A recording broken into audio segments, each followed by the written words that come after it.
Ces traders qui jouent chaque jour avec des millions et des milliards d'euros pour le compte de quelques centaines d'actionnaires qui ne savent même pas où et comment sont placés leurs investissements et leurs bénéfices, qui se moquent des choix et des incidences économiques, sociales ou écologiques de leurs placements financiers.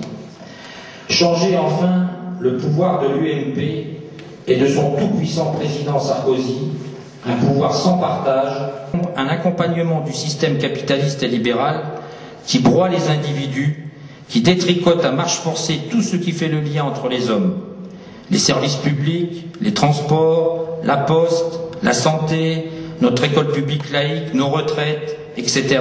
Et là aussi, la liste est encore longue. Les régions doivent être un point d'appui des luttes sociales et écologiques pour changer de politique. On nous parle de crise financière mondiale, de crise écologique, planétaire, et on devrait faire ensuite comme si tout cela s'arrêtait aux portes des régions. Non, non, ce n'est pas possible, puisque le monde change brutalement. Toutes les politiques régionales doivent changer à leur tour pour répondre et faire face à ces deux urgences. L'enjeu est donc important. Soit les régions des pôles de résistance à cette politique, de lutte et de proposition pour promouvoir d'autres logiques. Et ce n'est pas la même chose. D'arrangement avec les idées libérales ou encore de repli sectaire. Une gauche routinière et autosatisfaite doit s'effacer. Il tiendra ses engagements contrairement au passé. Nous devons en finir avec les renoncements et les alliances contre nature. La gauche doit veiller à l'émergence de cette offre politique nouvelle. Il peut aussi susciter l'implication populaire dans le processus de tous ces changements qu'il faut organiser. Pour témoigner, les propositions du Front de gauche doivent devenir majoritaires pour que nous puissions appliquer dans les régions et demain dans le pays. Il reste encore 3 jours avant le 14 mars et tout cela exige une campagne militante accrue, un effort d'engagement, un effort de solidarité. Il n'y a pas de place parmi nous pour les compétitions de personnes qui démoralisent la gauche. Pour un changement à gauche de la vie du pays et de ses régions. Le bulletin du Front Lorrain de gauche, c'est notre bulletin, mais c'est surtout votre bulletin. Le 14 mars, votez et faites voter pour la liste Front Lorrain de gauche. Merci.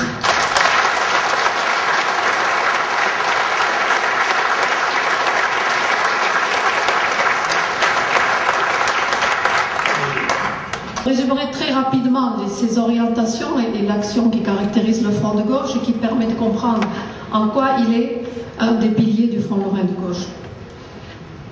Parmi ces orientations, les 3 grandes orientations principales, c'est la refondation républicaine et démocratique de la société.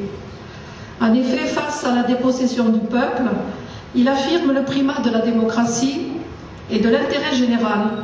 La souveraineté populaire doit s'imposer partout, dans les institutions, dans les entreprises, dans la société. Face au gouvernement et l'oligarchie des élites, il affirme le pouvoir souverain des citoyens comme le principe même de la vie sociale. Une deuxième grande orientation du parti de gauche, la planification écologique. Face à l'irresponsabilité et à la myopie du marché, face au désastre que produit le modèle productiviste, il veut faire prévaloir la vision de long terme d'un autre modèle respectueux des individus et des écosystèmes. La troisième grande orientation, un nouveau contrat social.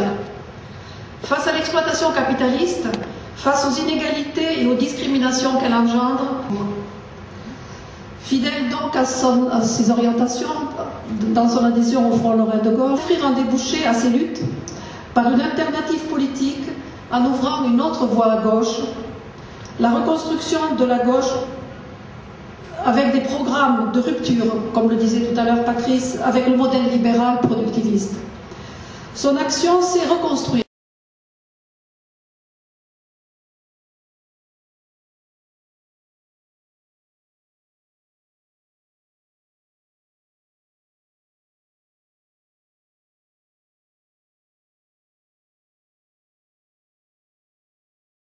Je résumerai très rapidement ces orientations et l'action qui caractérise le Front de gauche et qui permet de comprendre en quoi il est un des piliers du Front Lorrain de gauche.